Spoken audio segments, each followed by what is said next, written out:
Lee Min-sung, lui, savoure sa victoire. Grâce à sa performance d'acteur, tout le monde le considère comme un héros. Alors qu'il profite d'un verre entouré de femmes, la patronne de l'établissement arrive, salue tout le monde et les fait sortir. Seule avec lui, elle peut enfin parler affaires. Mais elle s'agace très vite de son arrogance. Lee Min-sung la traite comme une simple employée.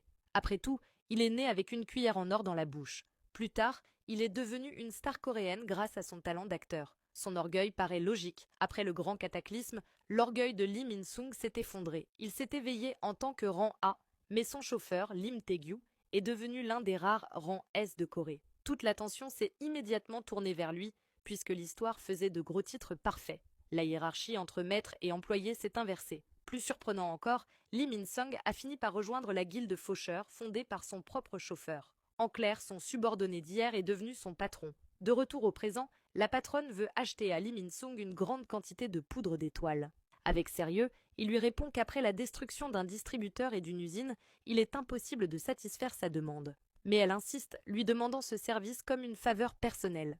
Il finit par céder, promettant de contacter son partenaire commercial. En réalité, cette idée lui déplaît, car il va devoir revoir ce gamin après tout ce temps. Pendant ce temps, Suho, Ezil et Gray combattent les gobelins dans le donjon d'ombre. Après le combat, ils se réunissent pour décider de la marche à suivre.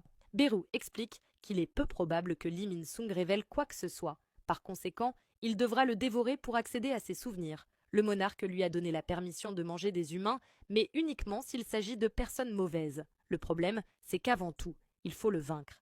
Et comme dit plus tôt, c'est un rang A. En analysant leurs forces, Beru constate Suho possède le niveau d'un chasseur de rang C, Gray est rang D, Ezil est aussi rang C, et la fusion de Suho avec Gray atteint à peine un rang B. Pour vous donner une idée, il faut 10 rangs D pour vaincre un seul rang C. Bref, ils sont encore très loin du compte.